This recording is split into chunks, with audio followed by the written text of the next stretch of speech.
갑자기 눈을 떠보니까 광명천지가 됐습니다, 이거. 네. 잘 고쳐주셔서 감사드립니다. 네. 주 예수 그리스도 이름으로 말씀 시작하겠습니다. 오늘 말씀의 제목은 다윗의 전쟁 승리와 전리품 분배라는 그런 주제로 말씀을 나누려고 하고요. 30장 11절에 30절까지 말씀을 가지고 살펴보려고 합니다. 지난 시간에 이 본장의 1절에서 10절까지 말씀을 통해서 다윗이 시글락상에서 큰 위기를 맞게 되었고 그 위기를 타개하기 위한 다윗의 그 사후 조치에 대해서 살펴보았습니다. 다윗이 사울의 이용을 피해서 블레셋 성에서 망명 생활을 하던 중에 블레셋과 이스라엘 간에 큰 전투가 벌어집니다. 이때 다윗은 그 블레셋을 도와서 이스라엘과 싸우기 위해서 시글락상을 잠시 비웠는데 그 틈을 이용해서 아말렉 사람들이 성에 쳐들어와 가지고 성을 불사르고 여인과 자녀들을 사로잡고 재물을 약탈하였습니다. 그러자 백성들은 그 원인과 책임을 오롯이 다윗에게 돌리고 심지어 그를 돌로 치려고까지 하였다, 이런 내용을 배웠죠. 그럼에도 불구하고 다윗은 그런 위기 상황에서도 중심을 잡고 하나님을 의지하여 용기를 얻는 신앙인의 모습을 보여주었다. 그리고 또한 백성들의 마음을 추스리고 그들과 함께 아말렉을 추격함으로써 장차 이스라엘 왕이 될 자로서의 적합한 그 지도자 역량까지 보여줬다. 여기까지 이제 지난 시간에 배웠습니다. 오늘 이 시간에는 그 이후의 상황을 살펴보려고 합니다. 11절에서 20절까지는 다윗이 아말렉을 추격해서 싸워가지고 승리함으로써 오히려 이 위기를 기회로 만드는 그런 내용이고요. 그 다음에 21절에서 30절까지는 다윗이 전쟁에서 승리한 후에 그 탈취한 그 전리품을 분배하는 과정에서 선하고 어떤 의로운 행위를 보여주는 내용이 나옵니다. 본장에 소개된 그 다윗이 전쟁 중에, 전쟁 후에 보여준 모습은 모든 사람에게 큰 귀감을 주고 있습니다. 우리는 본문을 통해서 다윗은 어떻게 아말렉과 싸웠는지, 그리고 승리 후에 어떤 일이 있었는지에 대해서 알아보겠습니다. 먼저 11장 11절 20절까지 그 내용을 가지고 과연 다윗이 어떻게 싸웠는가, 그 내용을 본문을 통해서 살펴보도록 하겠습니다. 다윗이 아말렉을 추격합니다. 추격하던 중에 우연히 어떤 한 사람을 이렇게 딱 맞닥뜨리게 됩니다. 11절 저 앞에 부분을 보면은 무리가 들에서 애굽 사람 하나를 만나니, 그러니까 다윗과 군대들이 가다가 애굽 사람을 만났어요. 근데 그 사람이 어떤 사람이었느냐?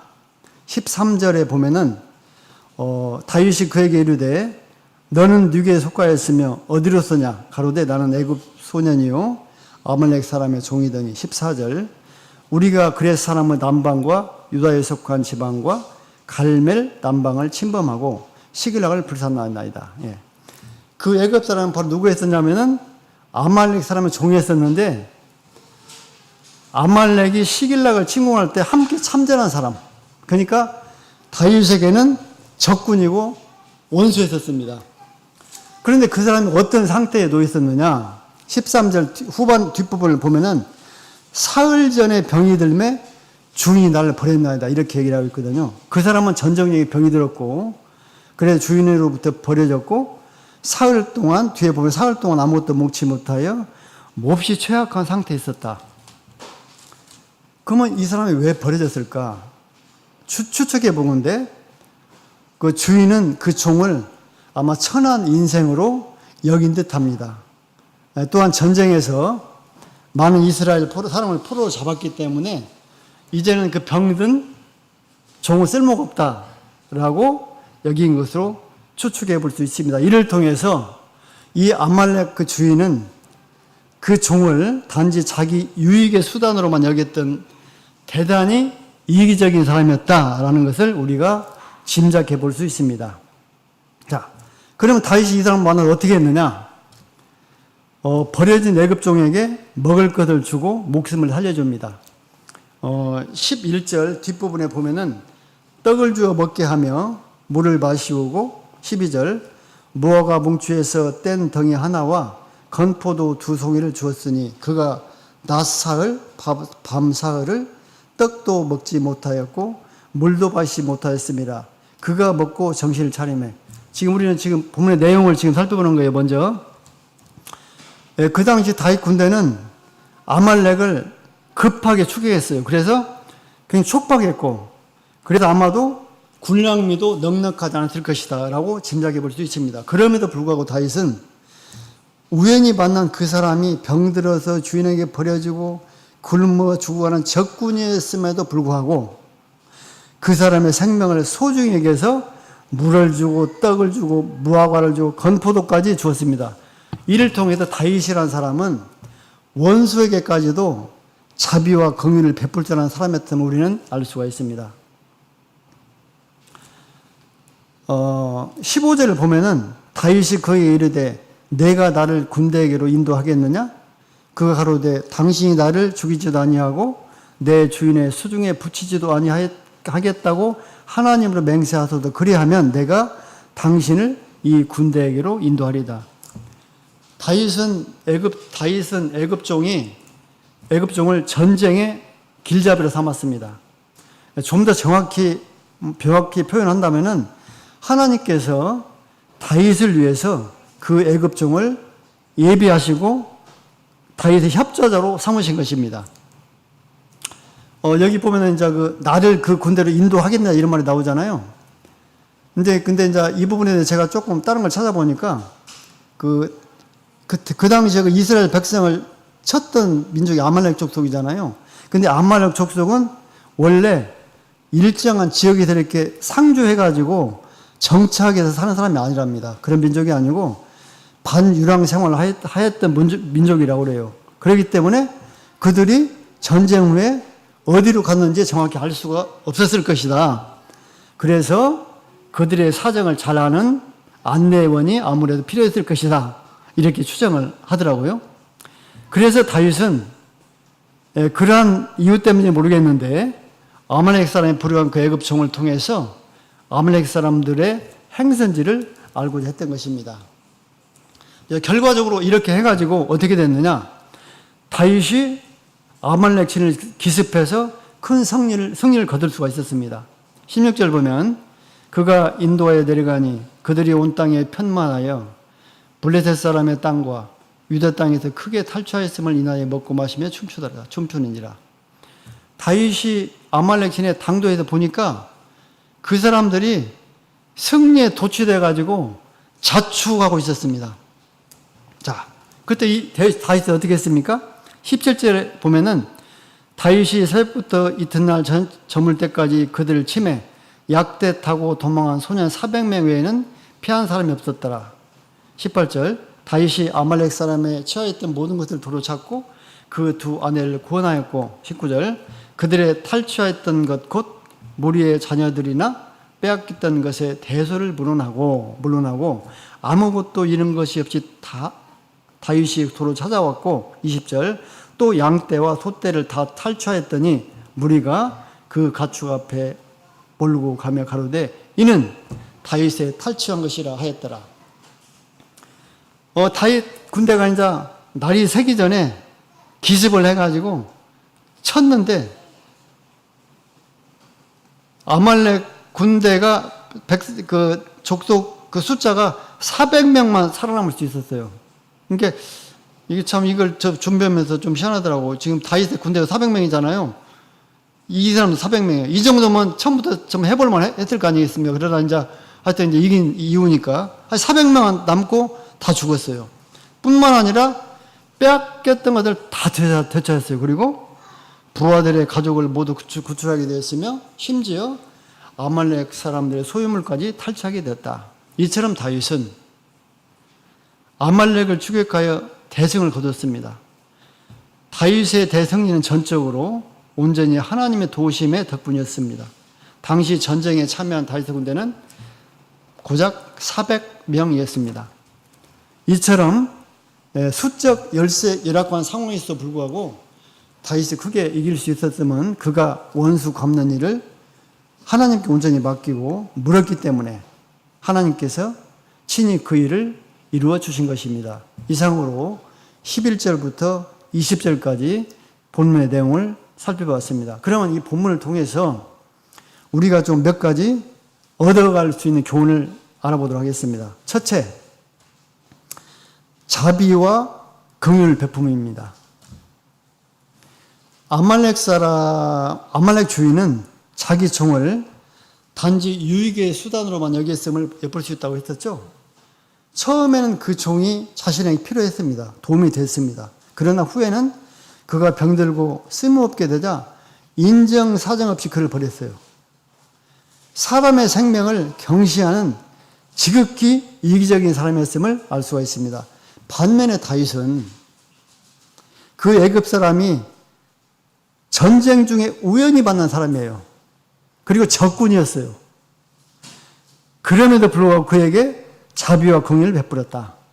그로 인해서 그 애굽 종은 다윗의 전쟁 길잡이가 되었고 다윗은 그 사람의 도움을 받아서 자신과 부하들의 가족을 온전히 구할 수가 있었다. 성경에는 긍휼을 베푸는 자는 긍휼을 입게 되고 심지어 심판을 이기게 한다고 말씀하고 계십니다. 마태복음 5장 7절에 보면 긍휼히 여기는 자는 복이 있나니 저희가 긍휼히 여김을 받을 것이요. 야고보서 2장 13절에 보면 긍휼은 심판을 이기고 자랑하느니라 이렇게 기록이 되어 있습니다. 우리는 어려운 처지에 있는 사람들을 살피고 도울 수 있는 삶을 살도록 힘써야 하겠습니다. 제가 여기서 저희 처갓집 우리 장인 장모님의 일화를 좀 소개하려고 합니다. 제가 언젠가 말씀드렸지만은 제가 이제 이방 결혼했잖아요. 그 집은 이제 불교 집안이 미신을 믿는 집안인데 지은 엄마가 이제 장녀고요. 밑에가 이제 4명이 또 있습니다. 이제 그 글로브로 장가를 가게 됐는데 우리 장인 장모, 특히 장인 장모님이 어떤 사람이냐면은 이건 뭐 자랑이 아니에요. 이 말씀을 하다 보니까 예화를 드려야 되겠는데 좀 적당히 없어서 말씀드리는 겁니다. 우리 그 장인어른은 어떤 성품을 가지고 어떤 사고방식을 가지고 있냐면은 마음속에 우리 집 대문을 열고 들어온 사람한테는 우리 집 대문을 들고 들어온 사람한테는 절대로 박대하지 않는다. 그런 그 생각을 그런 그걸 뭐라고 그래요? 소신이라고 그래요? 뭐라고 그래요? 아니 그런 기준을 갖고 있어요. 그래가지고 제가 7년도에 결혼했으니까 우리나라가 이렇게 잘 살게 된 때가 이렇게 얼마 안 됐어요. 70년대 후반까지만 해도 80년대 초반까지만 해도 정말 먹는 것이 쉽지 않았대요. 넉넉히 않았거든요. 특히 시골 같은 데는. 그리고 저희 집 같은 데 보면은 아침에 밥을 해가지고 우리 집이 3남 2녀 부모님 7식구인데 아침 밥을 해가지고 밥을 먹고 양재기에다 밥을 딱 퍼놨다가 점심 때는 고구마 쪄가지고 위에다가 이렇게 데워가지고 밥 먹잖아요. 그렇게 생활을 했거든요. 그런 시대에 사실 밥 한 끼가 굉장히 힘든데 그때 우리 장인어른은 그런 어떤 마음의 기준을 가지고 장사꾼들이 오잖아요. 그때는 지금은 막 여러 가지 이렇게 팔로가 있잖아요. 옛날에는 작가당 보부상들 이렇게 이고 막 다니면서 팔았잖아요. 그러면 막 동네를 다 다닌다고. 그러면 이제 오면은 딱 들어오는 순간에 굉장히 이제 접대를 잘 했다고 그러더라고.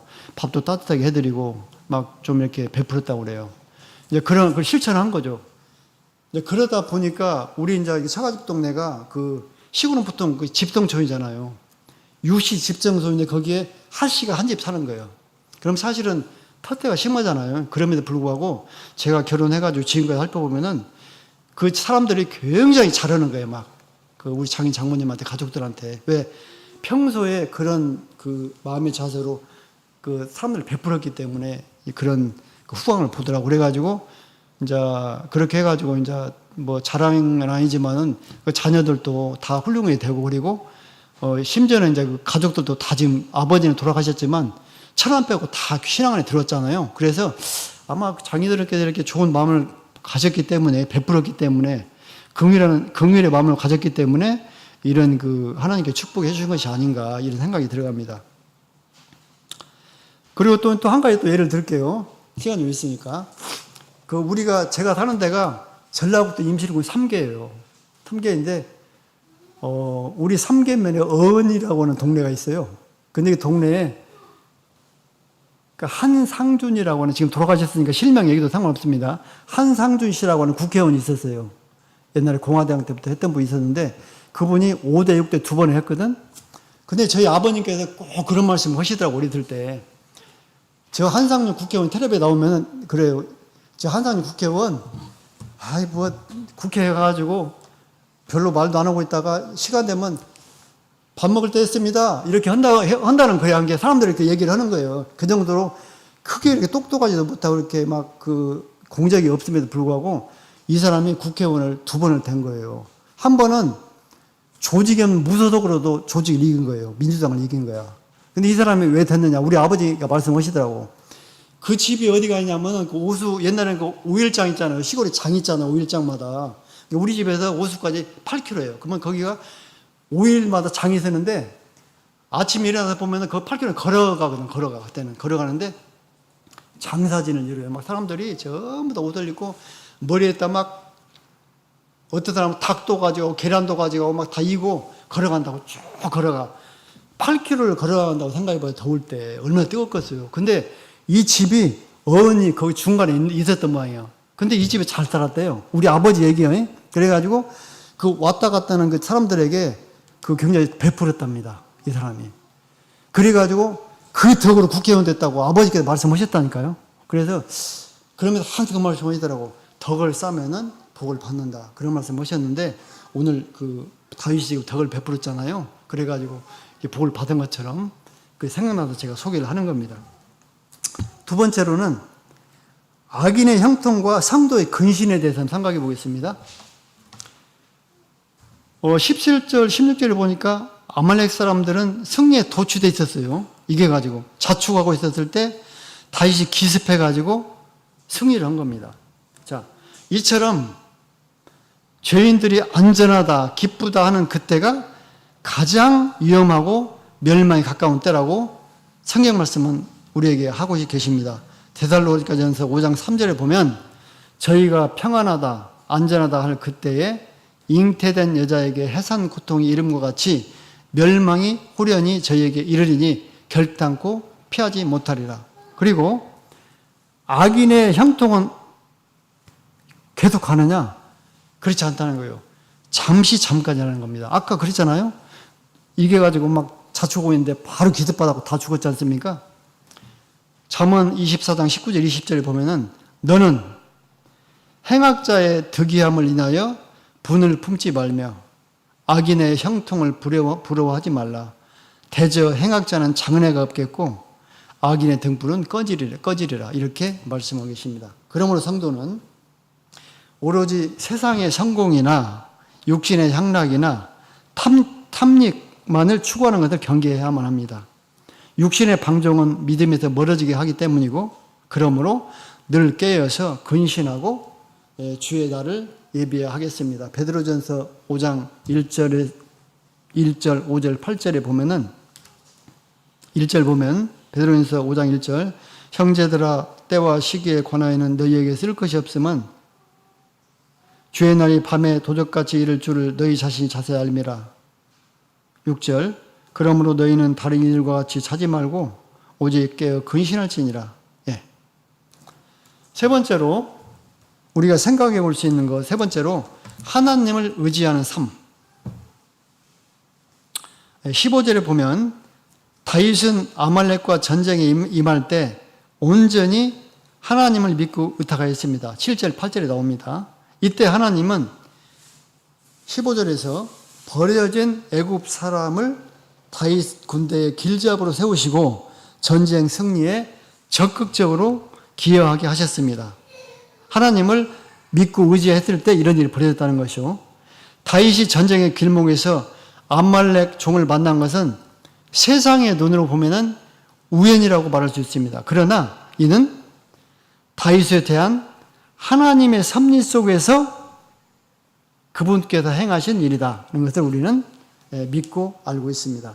우리는 세상을 살아가면서 어떤 어려운 순간을 만납니다. 그리고 그때마다 신기하게도 어떤 일이 생기거나 또 어떤 사람을 만나가지고 도움을 받거나 그로 인해서 해결되기도 합니다. 이는 결코 우연이 아니고 하나님께서 하신 일일 수 있습니다. 우리는 그런 믿음을 갖고 감사하고 늘 그분을 믿고 의지하는 삶을 살아야 합니다. 여기서 또 말씀 하나 드리겠습니다. 우리나라 사람으로서 누구에게도 예외일 수 없는 문제가 바로 뭐냐? 자식을 군대에 보내는 겁니다. 다들 한결같이 그때가 되면 이런저런 걱정을 해요.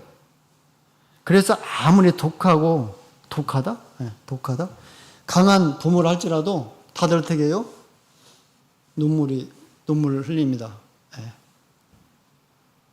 그런데 제대 후에 그동안 군대에서 있었던 일을 되돌아보면 쭉 되돌아봐. 그러니까 어느 지점에서 그때 이런저런 일이 있었는데 지금 생각해 보니까 하나님께서 도와주신 거다.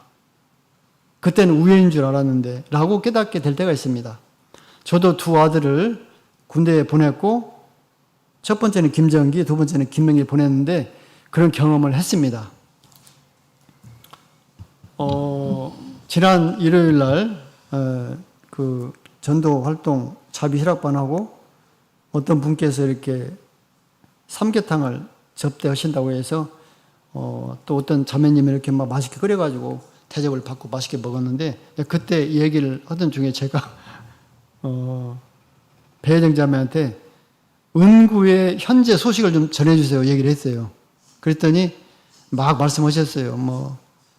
놈들은 굉장히 힘들어가지고 지원도 한 명도 안 오는 그 엔진 파트가 있는데 거기에 떨어졌다는 거예요. 그러면서 말씀하시는데 조금 인간적으로는 좀 걱정이 되는 말씀하셨어요. 그런 말을 하니까 그 말을 듣던 어떤 자매님이 그런 말씀하셨어요. 걱정할 거 없다고. 우리 아들도 군대 갈 때 조금 좀 괜찮게 근무를 하려고 운전병으로 지원을 했답니다. 근데 떨어졌대요. 그래가지고 할 수 없이 그냥 일반병으로 갔답니다. 일반병이라고 하면 군대 갔다 온 분 알겠지만 일빵빵이라고 해가지고 아주 제일 흔한 보직이에요. 그거 가면은 그냥 정말 운수 대통령하고 좋은 보직 받을 수 있지만 대부분은 막 뺑뺑이 치고 막 소총 메고 막 뛰고 막 훈련을 그런 것이거든요. 그런 보직을 받고 갔다는 거예요. 운전병으로 떨어지고. 그래 군대에 갔는데 어떤 일이 벌어졌냐? 갑자기 군대에서 그 있는 사람 중에서 운전할 수 있는 사람을 하나 뽑았다는 거예요. 그래가지고 결과적으로 그 운전병이 돼가지고 복무기간 동안에 원래 원했던 대로 근무를 했었다. 그러면서 하나님께서 도와주시니까 걱정하지 말아라 그런 말씀을 하신 적이 있습니다. 그분은 얘기를 할 때 그렇게 강하게 어필했어요. 우리 아들이 이렇게 했던 것은 하나님께서 도와주신 것이라고 얘기를 했거든요. 그런 것들이 어떻게 보면 우연인 것 같지만 우연이 아니다. 그런 예는 찾아보면 굉장히 많더라고. 다 있을 거예요, 하나씩. 이처럼 하나님을 믿고 의지하는 성도의 삶 속에서 일어난 좋은 일들은 결코 우연이 아니고 성도를 향한 하나님의 도움이다라는 것을 우리는 믿어야 합니다. 로마서 8장 28절을 보면은 우리가 알거니와 하나님을 사랑하는 자 곧 그 뜻대로 부르심을 입은 자들에게는 모든 것이 합력하여 선을 이루느니라. 그러므로 하나님께 먼저 묻고 의탁하는 삶을 사는 사람은 하나님께서 풍요로운 삶을 살게 하십니다. 요한복음 7장, 요한복음 제가 몇 장이라고 안 쓰고 그냥 7절, 9절, 7절, 10절이라고 썼네요. 하여튼 요한복음에 보면은 예수님께서 말씀하셨어요. 요한복음 자 상냥하겠습니다. 몇 장인지 잘 모르겠습니다. 안 써가지고 다윗은 아까 우리가 보면 다윗은 하나님 의지하고 했잖아요. 그래서 다윗이 쓴 그 시를 보면은 하나님을 의지해가지고 하나님을 온전히 믿고 의지하고 그렇기 때문에 도움을 받고 하나님 나를 의지시고 피란치라는 그런 내용의 고백하는 시가 굉장히 많아요. 특히 이제 여러시겠지만은 다윗의 그 시편 23편에도 보면 하나님에 대한 고백시입니다. 영원한 나의 목자시니 내가 부족함이 없다. 그가 나를 푸른 초장에 누이시고 실만한 물가로 인도하시는도다. 내 영혼을 소생시키시고 자기 이름을 위하여 의의 길로 인도하시는도다. 내가 사망의 음침한 골짜기로 다닐지라도 해를 두려워하지 않을 것은 주께서 나와 함께 하심이라. 주의 지팡이와 막대가 나를 안위하시나이다. 주께서 내 원수의 목전에서 내게 상을 베푸시고 기름으로 내 머리에 바르셨으니 내 잔이 넘치나이다. 나의 평생의 선하심과 인자심이 정녕 나를 따르니 내가 여호와 집에 영원히 거하리로다. 다윗은 이렇게 고백을 하고 있습니다. 다윗은 매사에 하나님을 의지하고 믿는 그런 신앙이 있었습니다. 우리도 매사에 하나님을 의지하는 삶 살기를 원합니다. 네. 자, 이번에는 이제 21절부터 30절까지 내용을 알아보겠습니다. 이제 다윗이 전쟁에 승리했어요. 해가지고 전리품은 뭐냐면 전쟁에서 싸워가지고 이제 취득한 그런 물건입니다. 자, 그것을 이제 분배를 해야 되잖아요. 자, 그렇게 하려고 하는데 성경에 보니까 비류들과 악한 자들이 뭐라고 하냐면은 직접 전쟁에 참여하지 않는 사람에게는 가족들만 돌려주고 전리품은 분배하지 맙시다. 이렇게 얘기를 하는 거예요. 21절에 보니까 다윗이 이왕에 피곤하여 능히 자기를 따르지 못함으로 했어요. 우리가 이제 어제 배웠지만은 다윗의 군대 600명 중에 400명은 참전했잖아요. 21절에 보면은 다윗이 이왕에 피곤하여 능히 자기를 따르지 못함으로 부솔 시내에 머물게 한 205인에게 오매 그들이 다윗과 그와 함께한 백성을 영접하러 나온지라 다윗이 그 백성에 이르러 문안하매. 이제 200명은 참석을 안 했어요. 근데 전쟁에 불창한 그 200명에는 나름대로 사정이 있었잖아요. 그래서 그 사정을 생각해서 다윗이 사전에 불참을 허락했지 않습니까? 자, 그렇다 하더라도 그 참전하지 못한 200명은 어떤 생각을 가지고 있을까? 나는 낙오자다 라고 하는 상대적으로 열등감이 있었을 것이다. 왜냐하면 중요한 전쟁에서 용사가 전쟁에 불참한다는 것은 군인의 커다란 수치이기 때문입니다. 그러나 다윗은 이들에게 특별히 문안했다고 되어 있어요. 문안함으로써 그들이 덜 미안하도록 배려했던 것입니다. 이것은 다윗의 인정미를 엿볼 수 있는 모습입니다. 22절 보겠습니다. 다윗과 함께 갔던 자 중에 악한 자와 비류들이 다 가로되 그들이 우리와 함께 가지 아니하였은즉 우리가 토로 찾은 물건은 무엇이었는지 그들에게 주지 말고 그 사람의 처자만 부인과 자식만 주어서 데리고 떠나가게 하라. 전쟁에 참여했던 비류와 악한 자들은 그 전리품을 불참한 자들은 주지 말고 처자만 주자. 아까도 말씀드렸다시피 전쟁에 참여치 못한 사람들에게는 나름의 고충이 있었어요. 그리고 다윗이 사전에 허락을 했지 않습니까? 그럼에도 불구하고 그 사실을 이 사람도 잘 알아요. 같이 갔기 때문에.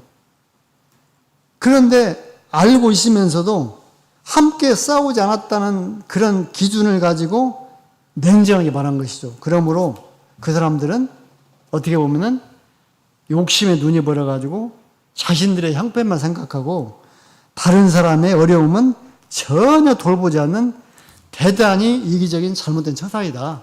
이것을 우리가 알 수가 있죠.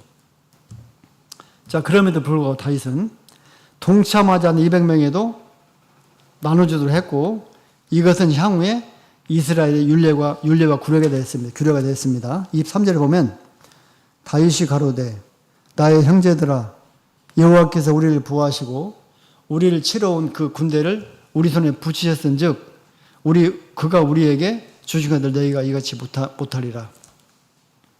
다윗은, 이 말을 통해 다윗은 그 사람들에게 전쟁의 승리는 우리 공로가 아니고 하나님께서 승리하셨기 때문이라 라고 이렇게 지금 깨우치게 하는 거예요. 그리고 그들의 잘못된 죄를 단번에 거절했습니다.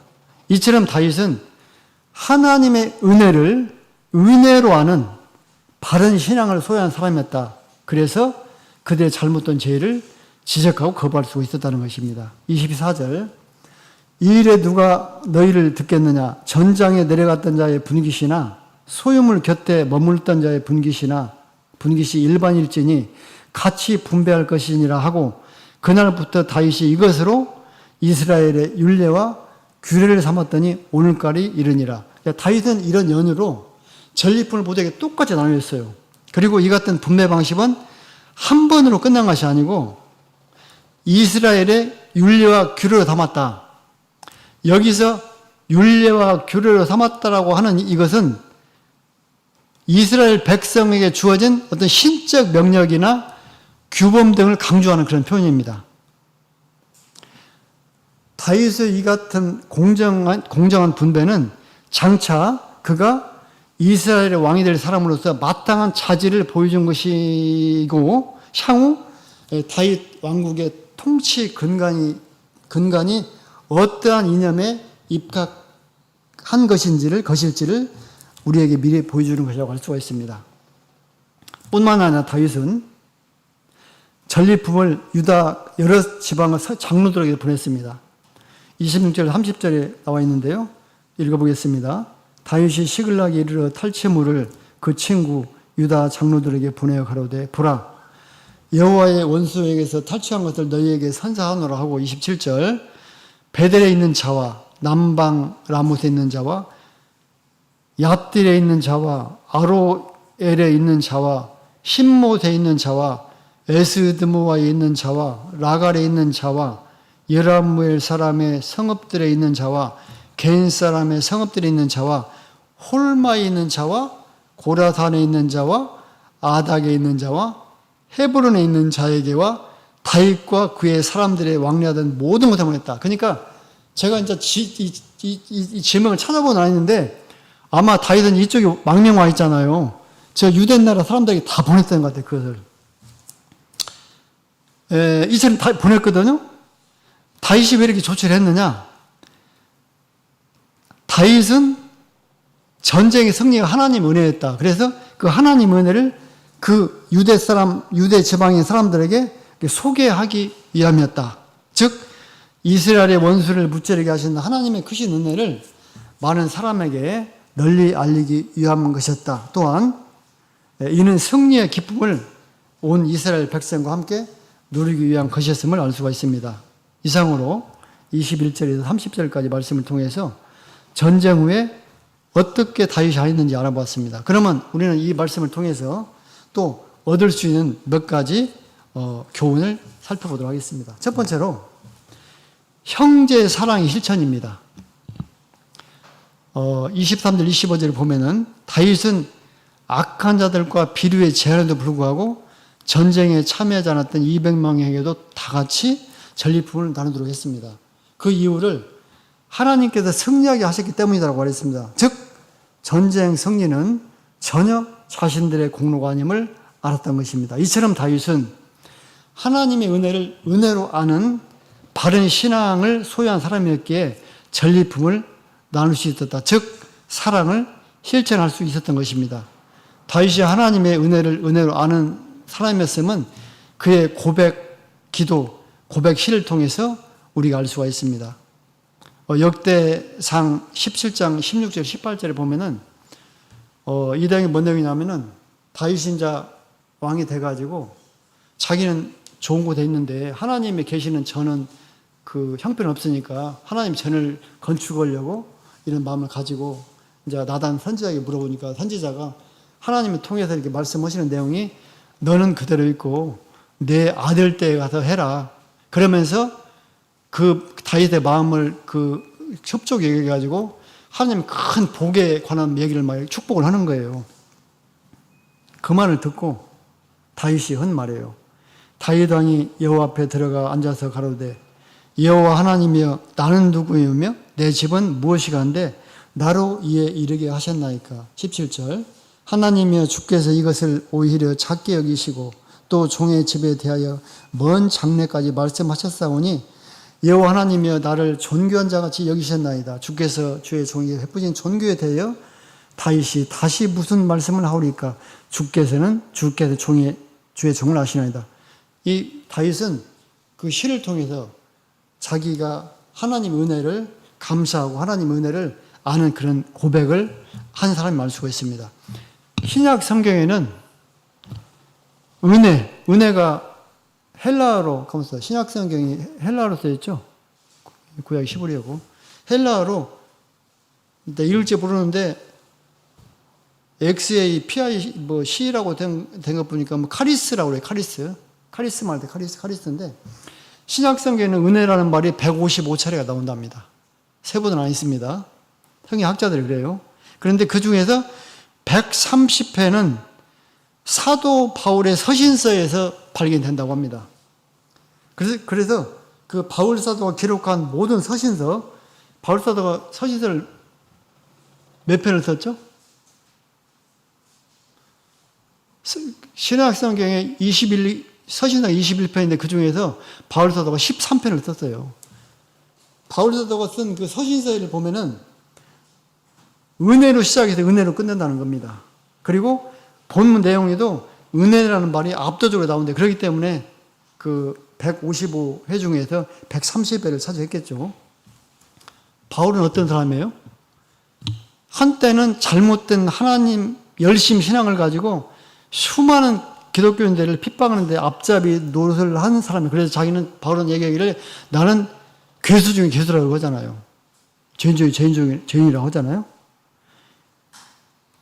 이와 같은 그 사울임에도 불구하고 하나님께서는 다메섹 도상에서 그에게 부활하신 예수 그리스도를 만나게 하시고 그래서 그를 변화시켜 주셨어요. 그런데 바울은 그것을 갖다가 큰 은혜로 생각한 거죠. 그 은혜로 아는 겁니다. 그래가지고 은혜로 알아가지고 그 이후에 자신의 온 생을 갖다가 예수 그리스도의 부활과 복음을 전하는 사랑을 실천하다가 결국에는 숨겼고자 했다. 이처럼 나를 향한 하나님의 은혜로 아는 사람만이 다른 사람에게 사랑을 실천할 수 있다는 거죠. 그래서 이 다윗의 행위를 통해서 다른 사람을 실천하는 그런 걸 생각해 볼 수가 있어요. 사례를 한번 들어볼게요.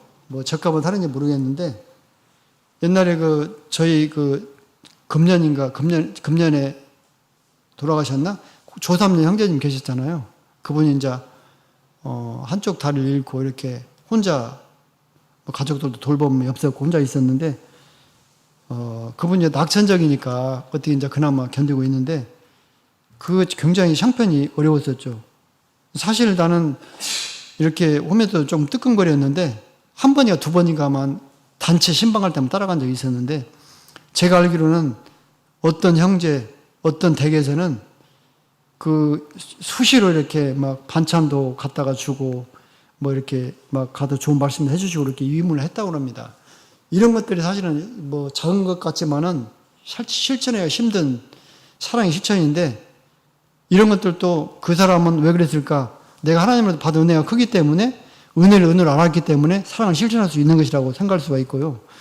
또 우리 서둔동에 김파식 형제라고 돌아가셨는데 그분의 경우도 혼자 그렇게 계셨을 때 저는 가까이 있었지만은 자주 못 가봤어요. 근데 어떤 그 자매님께서는 멀리에서부터 이렇게 막 반찬을 해가지고 갖다 주고 이렇게 막 챙기셨다고 하더라고. 그런 것도 쉬운 것이 아니거든요. 그런 것들을 볼 때 이제 그분의 그 미담을 들으면서 이렇게 볼 때 그분의 평소 품행을 이렇게 행위를 보면은 하나님의 은혜로 아시는 그런 분이다라고 하는 것을 우리가 알 수가 있죠.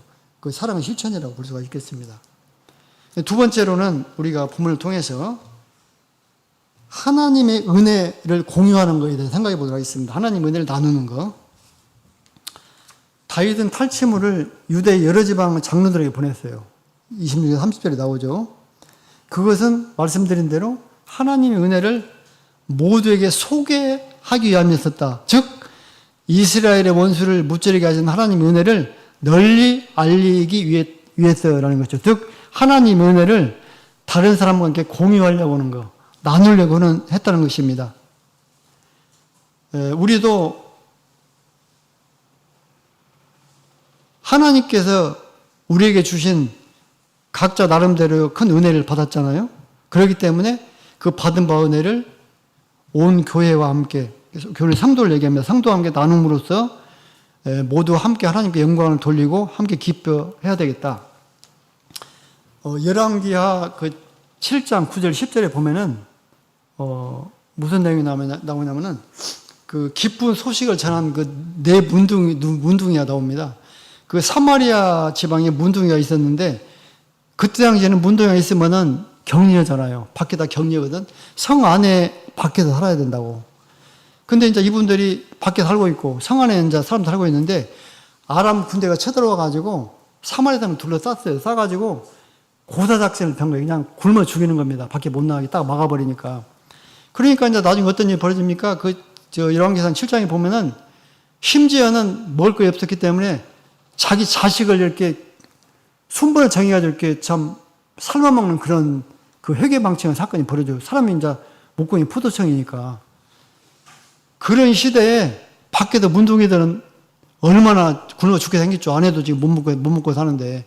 근데 문둥이들이 밖에 있다가 굶어 죽게 생기니까 이왕에 죽을 거 그냥 굶어 죽냐 아니면은 아람 군대가 쓰고 있어요. 군대 가가지고 뭐라도 좀 이렇게 얻어먹고 그걸 간 거예요. 갔더니 어떤 일이 벌어졌느냐. 하나님께서 역사하셔가지고 군대들이 다 철수해버린 거예요. 그것도 그냥 값싸게 가가지고 있는 것들을 그대로 놓고 막 가버린 겁니다. 그러니까 문둥이들이 가가지고 막 이게 원 떡이냐 해가지고 막 먹었죠. 먹고 열심히 먹었어요. 먹고 이제 그걸 싸가지고 자기 집으로 한 것이 아니고 생각해 보니까 성중의 사람들이 생각났어요.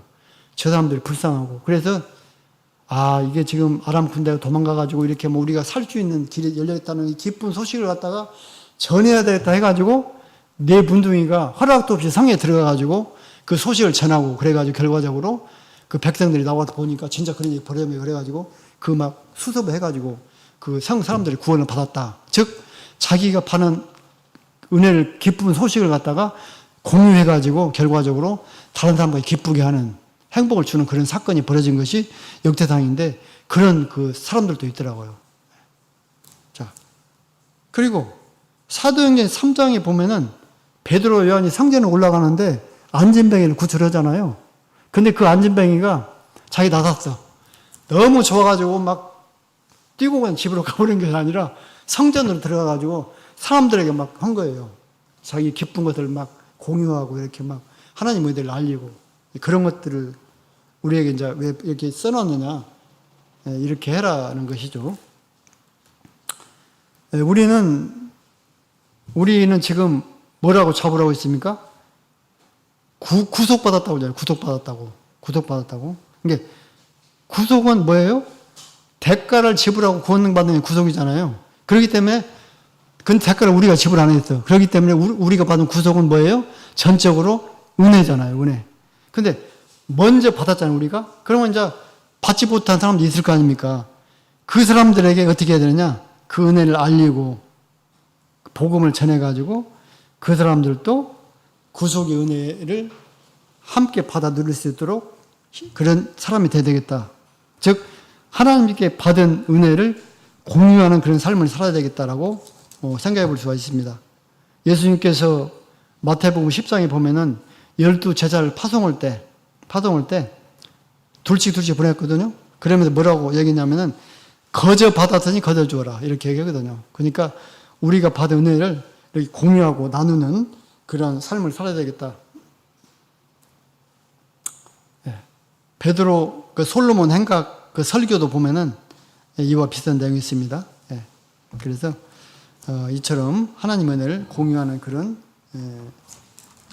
부분에 대해서 우리가 생각해 볼 수 있었다.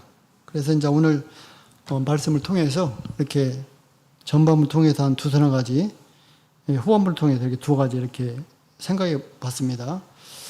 본문을 통해서 다윗이 어떻게 전쟁 승리할 수 있었는지, 또 그를 통한 우리가 얻었던 교훈, 또 전쟁 후에 다윗이 어떻게 했는지 그걸 통해서 우리가 소중한 교훈을 얻었습니다. 오늘 들은 말씀을 항상 기억하시고, 그래서 더 좋은 신앙의 삶을 살아가는 수원교회 성도 되기를 예수 그리스도의 이름으로 축원합니다. 기도하겠습니다. 할렐루야, 아멘. 찬송가 179장